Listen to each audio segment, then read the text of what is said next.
ሃሌሉያ በእግዚአብሔር በሰማይ በምድር በሰማይ በምድር በሰማይ በምድር በሰማይ በምድር በሰማይ በምድር በሰማይ በምድር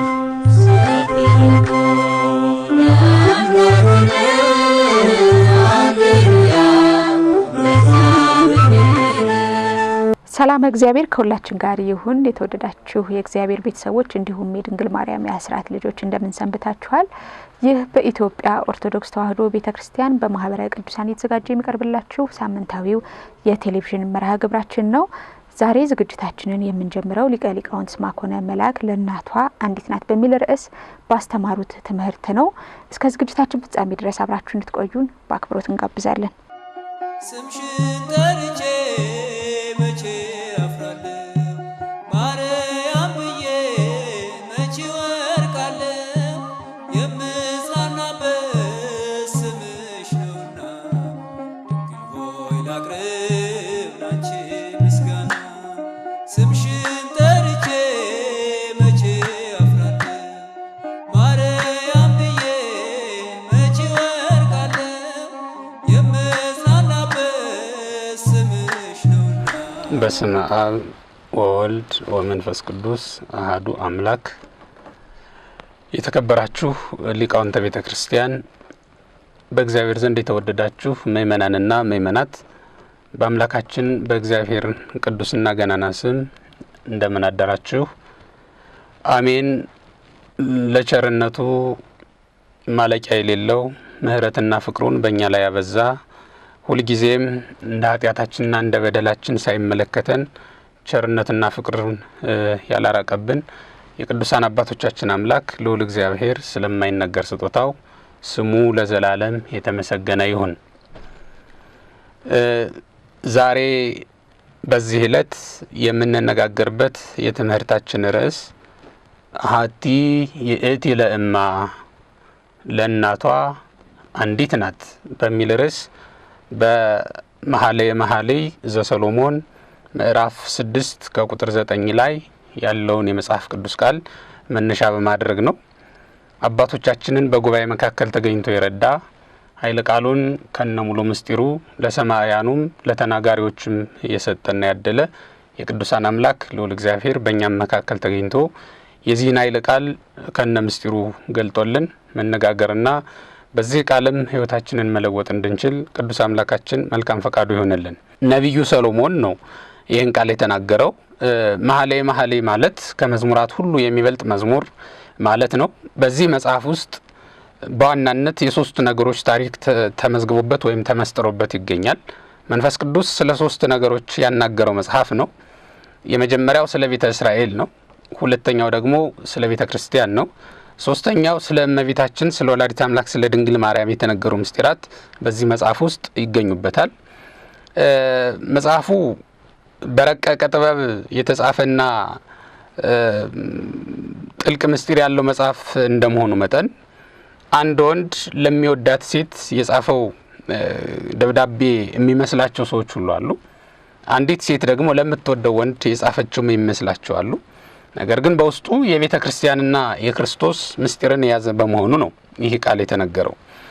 ይህን ያህል ስለ መጽሐፉ ካልኩ ወደ ዋናው አረፍተ ነገር ልምጣና ለእናቷ አንዲት ናት። አሐቲ ይእቲ ለእማ ወኅሬቲ ይእቲ ለእንተ ወለደታ ረያሃ አዋልድ ወአስተብጽሐ። ለእናቷ አንዲት ናት፣ ለወለደቻትም የተመረጠች ናት። ቆነጃጅት ሁሉ አይተው አመሰገኗት፣ አሞጋገሷት። ንግስታትና ቁባቶችም አመሰገኗት። ይህች እንደ ማለዳ ብርሃን የምትጎበኝ እንደ ጨረቃ የተዋበች እንደ ፀሐይ የጠራች ዓላማ ይዞ እንደ ተሰለፈ ሰራዊት የምታስፈራ ማን ናት ብሎ ነው ነብዩ የሚናገረው። እንግዲህ ነብዩ ይህንን ቅድም እንዳልኩት ሁሉ ስለ ሶስቱም ነገሮች በዚህ መጽሐፍ ውስጥ ይገኛሉ ስላልናቸው ነገሮች ተናግሮታል። ነገር ግን አሁን የምንፈልገውና ሶስተኛውን ላይ ስለሆነ መተርጎም ያለብን መስጠት ያለብን ለሱ ስለሆነ ወደሱ እንሄዳለን። አሐቲ የእቲ ለእማ ለእናቷ አንዲት ናት የተባለችው እመቤታችን ድንግል ማርያም ናት። እመቤታችን ድንግል ማርያም ለእናቷ አንዲት ናት ተብላ መጠራቷ በዚህ ስፍራ ላይ እናቷ ተብላ የተጠራችው ሐና ሳትሆን ሔዋን ናት። ወህሪት ይእቲ ለእንተ ወለደታ ለወለደቻትም ደግሞ የተመረጠች ናት ተብሎ የተነገረላት የወለደቻት ሐና ናት። ለእናቷ አንዲት ናት ተብሎ መነገሩ እመቤታችን ድንግል ማርያም ለሔዋን ፈዳይተ ዕዳሃ ለሔዋን ወኮነት ፈዳይተ ዕዳሃ ለሔዋን ተብሎ የሚነገርለት የሔዋንን ዕዳ የከፈለች የሔዋንን ዕዳ የሚከፍልላትን በደሙ ደሟን የሚመልስላትን ጌታችንን ይዛ የተገኘች ከመቤታችን በስተቀር ሌላ ሴት ልጅ የላትም ለሔዋን። ለዚህ ነው ለእናቷ አንዲት ናት ብሎ ሰሎሞን የሚናገርላት። ወህሪት ይእቲ ለእንተ ወለደታ ለእናቷ ለሔዋን ለወለደቻት ለታቀፈቻት ለሐናም የተመረጠች ናት ተብሎ መናገሩ ደግሞ ለሐናም እመቤታችን ድንግል ማርያም የተመረጠች ናት። ሐና እንደሚታወቀው በመካንነት የኖረች እናት ናት። በመጨረሻ ዘመኗ ግን እግዚአብሔር ለእናትነት ያበቃት ሰው ናት ሐና ማለት። እግዚአብሔር በጣም የሚያስደንቀው ነገር በዚች ምድር ላይ ሁለት አስደናቂ ነገሮችን ያደረገው። አንደኛው በመካን ሴቶች በኩል ያደረገው ታላላቅ ስራ ነው። ሁለተኛው ደግሞ ከድንግሊቱ ተወልዶ ያደረገው ነገር ነው። የሉቃስ ወንጌል ከምዕራፍ 1 ጀምረን ስንመለከተው መግቢያውን ቅዱስ ሉቃስ የሚጀምረው በመካኒቱ ሴት ታሪክና በድንግሊቱ ሴት ታሪክ ነው የሚጀምረው። መካን ሴቶች በጣም ብዙ ሰዎችን መጥራት እንችላለን። ከጥንት ጀምሮ መካን የነበሩ ለምሳሌ ሳራን ብናነሳ ከጥንቶቹ፣ ከኋላዎቹ ደግሞ ኤልሳቤጥን ብናነሳ መካን የነበሩና በመካንነታቸው ዓለም የተዘባበተባቸው ሴቶችና እናቶች ናቸው። ከነዚህ ሴቶች እግዚአብሔር ዘመኑን አዘግይቶ በመጨረሻ ዘመናቸው ታላላቅ ድንቅ ስራን የሚሰሩ ሰዎችን እንዲገኙ አድርጓል። ከሳራ እስከ ሞት ድረስ መታዘዝ የሚችል መስዋዕት ሆኖ በራሱ ፈቃድ መቅረብ የሚችል ይስሐቅን እንዲገኝ አድርጓል። እግዚአብሔር እንዲገኝ አድርጓል። ሳራ ለብዙ ዘመናት ደሟ እስኪደርቅ ድረስ ዘሯ እስኪያልቅ ድረስ መካን ሆና እንድትኖር ነው ያደረጋት። እግዚአብሔር የራሱ የሆነ ዓላማ ስለነበረው ነው። ከመካኒቱ ዓለም በኋላ ላይ ከዚች መካን ዓለም መውለድ ከተሳናት ዓለም አንድ ልጅ መውለድ አልችል ብላ ነው ዓለማችን ዲያብሎስ ራሷን ሲቀጠቅጣት የኖረው። ከዚች መካን ዓለም የሚወለደው አምላክ ከሰማይ መጥቶ በዚች ዓለም ተወልዶ ጠላታችንን አጥፍቶ እንደሚያድነን ለማሳየት እኮ ነው። መስዋዕት ሆኖ እንደሚቀርብልን ለማሳየት ነው። መካኒቱን ሳራን ለብዙ ዘመናት ከቆየች በኋላ በእርጅና ዘመኗ የወለደችው ልጅ መስዋዕት ሆኖ ነው የቀረበው። መስዋዕት ሆኖ ቀርቦ በገዛ ፈቃዱ ማለት ነው። አባቱም ለልጁ ሳይሳሳ ሳይራራለት በእግዚአብሔር ፊት መስዋዕት አድርጎ አቅርቦታል። ልጁም ደግሞ ለራሱ ሳያዝን ሳይፈራ ሳይራራ አባቴ ሆይ አንተን እኔ ከእግዚአብሔር ጋር ማስታረቅ ከሆነ መስዋዕቱን ለመቅረብ ዝግጁ ነኝ ብሎ ቀረበለት በገዛ ፈቃዱ። መድኃኒታችን ኢየሱስ ክርስቶስም ከመካኒቱ ዓለም እኮ ለ5500 ዘመን ሸመገለች እኮ። የጉብዝና ወራት የልምላሜዋ ወቅት አለፈባት እኮ ይቻል 5500 ዘመን ሁሉ የወለደቻቸው ልጆች ከእግዚአብሔር ጋር ሊያስታርቋት መስዋዕትም ሆነው ሊቀርቡላት አልቻሉም። ያቀረቡላት መስዋዕትም እንኳን የሚሞት መስዋዕት ስለነበረ ሊያድናት አልቻለም። ይችን መካን ዓለም ታሪክ ያስመዘገበላት ከእግዚአብሔርም ጋር ያቀረባትና መስዋዕት ሆኖ በገዛ ፈቃዱ የቀረበላት ግን በእርጅና ዘመኗ የወለደችው አምላካችን ኢየሱስ ክርስቶስ ነው። ከድንግል ማርያም የተወለደው አምላክ ማለት ነው። ስለዚህ በመካን ሴቶች በኩል ያደረጋቸው ድንቅ ነገሮች በጣም ብዙ ናቸው። ከዚያም ደግሞ ድንግሊቱ እመቤታችን ድንግል ማርያም በሷም በኩል የተደረገው ነገር ሌላ ድንቅ ነገር ነው። እሷንም ደግሞ ከመካን ሴት እንድትገኝ ያደረጋት ለብዙ ዘመናት እናትና አባቷ ኢያቄም እናቷም ሐና ከነገደ ሌዊ ከነገደ ይሁዳ ተወልደው ተጋብተው በጋብቻ አንድ ላይ ጸንተው መኖር ከጀመሩ ዘመናትን አስቆጥረዋል። ግን ልጅ አልነበራቸው። ልጅ ያልነበራቸው ግን እግዚአብሔር እስከፈቀደው ጊዜ ድረስ ነበርና ያ ቀን እስኪደርስ ድረስ በብርቱ ትጋት በጾምና በጸሎት ፈጣሪያቸውን ይጠይቁ የነበሩ ሰዎች ናቸው። በትዳራቸው ጸንተው እግዚአብሔርን ከመለመን በስተቀር ሌላ አማራጭ አለ ብለው ስላላመኑ ቀኝና ግራቸውን አላዩ። እንዲያው ባሉበት ጸንተው በዓላማቸው ጸንተው እግዚአብሔር የወደደውን ያደርግላቸው ዘንድ ይማጸኑ ነበር ለዘመናት። እንዲህ ሆኖ ነው ዘመናቸውን የጨረሱት። ታዲያ የአያቶቻቸው የቅድመ አያቶቻቸው የቴክጣና የጴጥርቃ ችግር ወደ እነሱም አልፎ የሚገርመው ነገር እነዚያ ቢያንስ ባለጠጎች ነበሩ። በምድር ላይ ብዙ ሀብትና ንብረት የነበራቸው ሰዎች ነበሩ። እነዚህ ግን በሀብት እንኳን ድሆች ነበሩ። ደግሞ ምንም የሌላቸው ናቸው። የሚለብሱት ልብስ እንኳን አጥተው እስኪቸገሩ ድረስ ሐና የምለብሰው ልብስ የለኝም እንጂ ወደ ቤተ እግዚአብሔር ሄጄ ደርሼ በመጣሁ ነበር እጅ ነስቼ ብላ እስክትናገር ድረስ ድሆች ነበሩ ማለት ነው። እነዚህ ድሆች ነበሩ። እነዚያኞቹ ቢያንስ ባለጠጎች ነበሩ፣ ግን መካኖች ነበሩ። በኋላ ላይ የነሱም ሱባኤ ገብተው ነው በህልማቸው እግዚአብሔር ልጅ እንደሚወልዱ ነግሯቸው 7 ልጆችን እስከመቤታችን ድረስ 7 ልጆች ናቸው እነሱ የተወለዱላቸው በዚያ ምክንያት ነው። ያ እንዳለ በዘር ወርዶ ምክንያቱ ኢያቄምና ሐናም በመካንነት ተቸግረው ነበር። በመካኒቱ ዓለም ውስጥ እየኖሩ መካኖች ሆኑ።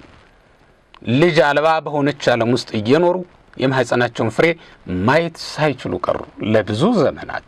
ይህ ደግሞ ለጎረቤቶቻቸውም ለሌሎች መሳለቂያ ለተግዳሮት እንዲሆኑ አደረጋቸው። ነውር ሆኖ በዚያ ዘመን መካንነት የኃጢአት አንዱ መገለጫ ስለነበር ማለት ነው። መካንነት፣ ቀራጭነት በዚያ ዘመን ኃጢአተኛ ተብለው ከሚያስፈርጁ ስራዎች መካከል ነበሩ የሚታዩት። እንዲያውም ከዕለታት በአንድ ቀን ነው የሚለው የሐና ጎረቤት ሐናን ምን ብላት ነበር? እግዚአብሔር ለካ በዚህ ክፋትሽ ነው እንዲህ ደረቅ አድርጎሽ የቀረ እኔ እኮ ሐናን ለምንድን ነው ልጄ ንስሐት እያልኩ አዝነልሽ ነበር ነው የሚለው በታምረ ማርያም ላይ እንደተጻፈው ማለት ነው።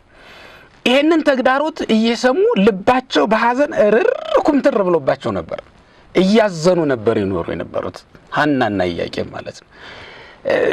ከዚያ በተጨማሪ ደግሞ በጾምና በጸሎት አብዝታ ትጾምና ትጸልይ ነበር ነው የሚለው። ሐና ወገቧን ታጥቃ አደግድጋ ነበር ትጸልይ ነበር።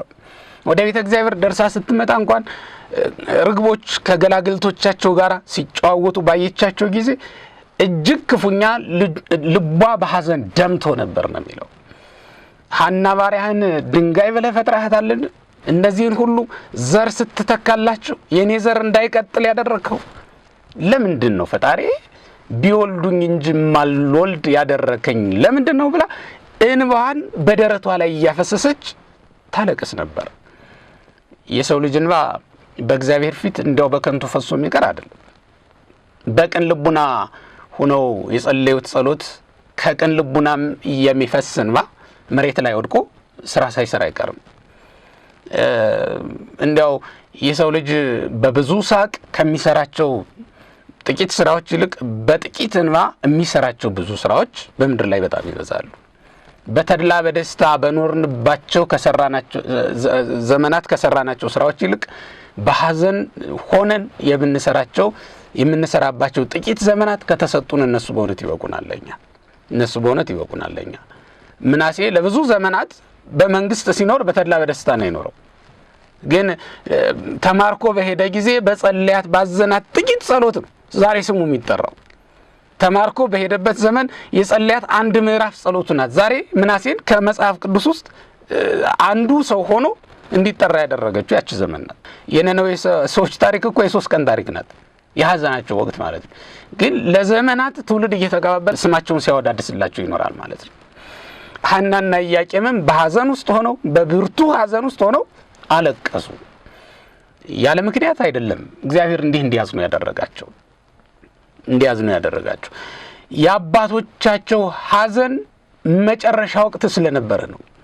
የሐና ሐዘን ነቢያት ካህናት ለዘመናት ለ5500 ዘመን ከሔዋን ጀምሮ ላዘኑት ሐዘን መደምደሚያ እንዲሆን እግዚአብሔር ብርቱ ሐዘንና ብርቱ መከራን በእነሱ ቤት ላይ ያወረደባቸው እንዲዘገዩ አደረጋቸው። አዎ እግዚአብሔር መድኃኒቱን አዘግይቶታል። ነቢያት ሁሉ አድነኒ እግዚኦ እያሉ እየጸለዩለት መድኃኒቱን ግን አዘግይቶ ነው የላከው እግዚአብሔር። ለሐናና ለኢያቄምም የተስፋውን ቀን አዘገየባቸው። ዘገየ በመካንነት እነሱም ዘገዩ። የአባቶቻቸውን የሐዘን ፍጻሜ እንዲደርስ እነሱ አብዝተው ጸለዩ። ነቢያት ለ5500 ዘመን ያለቀሱት እኮ ነው። ከአዳም ጀምሮ የተነሱ ቅዱሳን ሁሉ በምድር ላይ ያለቀሱት ለቅሶ በዚያ እንዲደመደም እግዚአብሔር ስለፈለገ እንዲያለቅሱ አደረገ። ሱባኤ ገቡ። የአባቶቻቸው ሱባኤ እንዲፈጸም እኮ ነው። እነ ሄኖክ በእለት የገቡት ሱባኤ፣ እነ ዳንኤል በሰንበታት የገቡት ሱባኤ ሰንበት የምንለው ማለት ነው። ሌሎችም ቅዱሳን በኢዮቤልዩም በዓመትም የገቡት ሱባኤ፣ በትውልድም የገቡት ሱባኤ እንደነ ኤርምያስ ያሉ ነቢያት በትውልድ ይቆጥሩ ነበር። 7ቱን ትውልድ አንድ እያሉ ማለት ይሄ ሁሉ ሱባኤ በሐና በኢያቄም ሱባኤ እንዲደመደም የእግዚአብሔር ፈቃዱ ነበርና እስከዚያ ቀን ድረስ በብርቱ ጩኸትና በብርቱ ሐዘን ውስጥ እንዲቆዩ አደረጋቸው። በሐዘን የተገኘች የሐዘን ውጤት ናት ማምላክ ወላዲተ አምላክ ድንግል ማርያም። ያ ሐዘናቸው መንበረ ጸባዖት ደርሶ 7ቱ ሰማያትን ሰንጥቆ ወጥቶ በጎ ስጦታን ከእግዚአብሔር ዘንድ እንዲሰጡ አድርጓቸዋል። ንግስታቱ ዕቁባቱ ሁሉ የሚያወዳድሷት ከሷ በፊት የነበሩት 60 ነገስታት እዚሁ ላይ እንደተመዘገቡ 80 ቁባቶች ክብሯን ሊወዳደሩት የማይችሉ ብዙ ቆነጃጁት ከሷ በፊት ነበሩ ነው የሚለው ሰሎሞን። ርግቤና መደምደሚያዬ ግን አንዲት ናት ብሎ ነው የተናገረው። አትይት ርግቤ ፈጽምቴ ርግቤ መደምደሚያዬ አንዲት ናት ነው የሚለው። ከሁሉም የተመረጠ ከነዚህ ሁሉ ቁባቶች ከነዚህ ሁሉ ንግስታት ብቻዋን አንድ ሆና እንድትገኝ ምክንያቱ የሐናና ኢያቄም ሐዘን። እግዚአብሔርን በብርቱ ሐዘን ውስጥ በጨካኝ መከራ ውስጥ ሆነን የለመንነው ልመና በጎ ስጦታ ከእግዚአብሔር ይዞልን እንደሚመጣ ታውቃላችሁ፣ እናውቃለን። በእውነት መንግስተ ሰማያት ይሏቸዋል እኮ የመራራ ትግል የመራራ ሰማዕትነት ውጤት ናት። ቤተ ክርስቲያን በዚህ ምድር ላይ በመስቀል ላይ ነው የተመሰረተችው። መስቀል ተሸክማ በመስቀል ላይ ተመስርታ ነው የተቀመጠችው። በዚህ ምድር ላይ በምታደርገው መንፈሳዊ ተጋድሎ በዚህ ምድር ላይ እስከ ደም ጠብታ ድረስ በምትከፍለው መስዋዕትነት የሚገኝ ነው መንግስተ ሰማያት ማለት። ስለዚህ የመከራ ጫፍ ነው መንግስተ ሰማያት እኮ ማለት። በጎ ስጦታ ሁሉ ከመከራ ጫፍ ላይ ነው ያለው። በጎ ሀብት የእግዚአብሔር ውድ ሀብት ውድ ስጦታ ሁሉ ከሰማዕትነት በስተጀርባ ነው ያለው። ያለ ሰማዕትነት ያለ መከራ ያለ ደም ዋጋ የለም ማለት ነው በዚህ ምድር ላይ።